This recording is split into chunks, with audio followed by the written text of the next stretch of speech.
जंगल में एक टुनटुनी नाम की चिड़िया अपनी बेटी पिंकी चिड़िया के साथ रहती थी। बहुत समय पहले टुनटुनी चिड़िया के पति कालू कौवे का एक दुर्घटना में मौत हो चुका था। उस दिन से पिंकी चिड़िया और टुनटुनी चिड़िया अकेली रहा करती थी। मम्मा, हम लोग चलो कहीं घूमने चलते हैं। मुझे घर में बहुत बोरिंग महसूस हो रही है। अरे मेरी बेटी, हम लोग इस जंगल में नए हैं और हम लोग यहाँ किसी को जानते नहीं, तो हम लोग कैसे घूमने चलेंगे? नहीं मम्मा, मुझे घूमने जाना है तो जाना है। टुनटुनी चिड़िया अपनी बेटी का बात मानकर उसे अपने साथ घूमने के लिए ले जाती है। जब वह टुनटुनी चिड़िया एक जंगल में अपनी बेटी को घुमा रही थी तो तभी टुनटुनी चिड़िया की बेटी को एक अंगूर का पेड़ दिखाई देता है। मम्मा, मुझे अंगूर खाना है। मुझे बहुत जोर से भूख लगी है। मम्मा, मेरे पेट में चूहे कूद रहे हैं। तुम यहीं रुको बेटी, मैं अभी उस अंगूर के पास जाकर वहाँ से कुछ अंगूर मीठे मीठे तोड़कर लाती हूँ। और इतना बात कहकर टुनटुनी चिड़िया उस अंगूर के पास चली जाती है और कुछ अंगूर तोड़कर अपनी बेटी पिंकी चिड़िया को खाने के लिए दे देती है। फिर वह पिंकी चिड़िया मीठे मीठे अंगूर खाकर बहुत खुश होती है। मम्मा, चलो अब हम यहाँ से अपने घर चलते हैं। फिर वह टुनटुनी चिड़िया अपनी बेटी पिंकी चिड़िया को लेकर आ रही थी तो तभी उसे एक घायल कौवी दिखाई देती है। फिर वह टुनटुनी चिड़िया जल्दी जल्दी अपनी बेटी पिंकी चिड़िया को लेकर उस कौवी के पास जाती है। फिर वह टुनटुनी चिड़िया पानी लाकर उस कौवी को दे देती है और टुनटुनी चिड़िया उस कौवी को लेकर अपने घर आती है। फिर टुनटुनी चिड़िया उस कौवी को रोटी बनाकर खिला देती है और इसी तरह दिन बीत रहा था और धीरे धीरे कौवी भी ठीक हो जाती है। और एक दिन सुंदरी कौवी टुनटुनी चिड़िया से कहती है, चिड़िया बहन, आपका बहुत बहुत धन्यवाद जो तुम मेरी मदद की हो। और मैं एक जादुई कवि हूँ। मैं तुम्हें एक रोटी बनाने का यंत्र देती हूँ। इससे तुम जितना चाहो उतना रोटियां बना सकती हो। और इतना बात कहकर वह सुंदरी कवि वहां से गायब हो जाती है।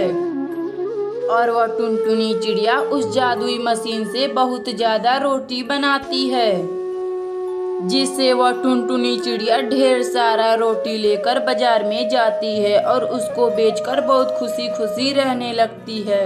अगर आपको यह कहानी अच्छी लगे तो वीडियो को लाइक करें और चैनल को सब्सक्राइब करें।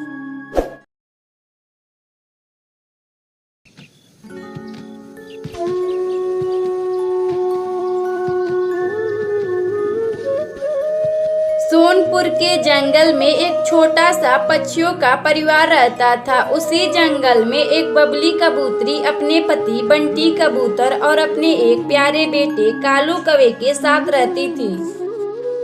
कालू कौवा शहर में बड़े कंपनी में काम करता था। एक दिन कालू कौवा एक टुनटुनी नाम की लड़की से शादी कर लेता है। जब कालू कौवा शादी करके अपने घर आया तो अपनी माँ से कहा, माँ, मैंने एक टुनटुनी नाम की लड़की से शादी कर लिया हूँ। मैं आप लोगों का आशीर्वाद लेने आया हूँ। बेटा, तुम्हें मेरा आशीर्वाद कभी नहीं मिलेगा। तुम्हें हम लोगों ने अपना पेट काट कर पढ़ाया लिखाया और तुम बिना आज पूछे शादी कर लिए। तुम यहाँ से चले जाओ। दोबारा मेरे नजरों के सामने कभी भी मत आना। आज से हम लोग तुम्हारे लिए मर गए हैं।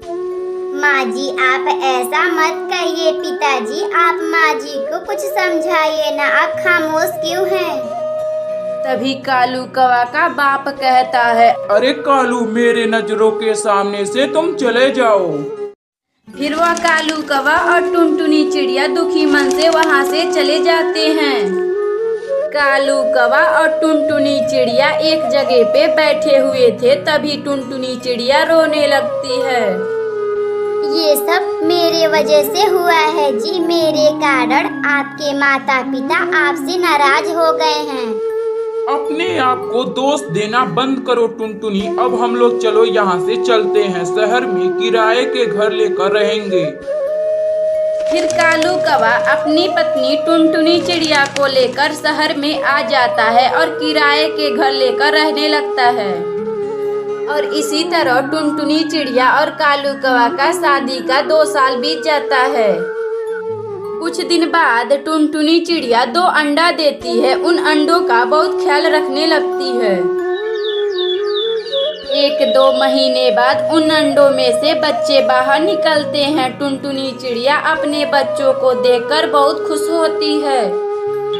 एक दिन टुनटुनी चिड़िया अपने दोनों बच्चों को भोजन खिला रही थी तो तभी टुनटुनी चिड़िया के पति कालू कौवा का तबीयत खराब हो जाता है। कालू कौवा का तबीयत खराब हो जाने की वजह से उसकी मौत हो जाती है।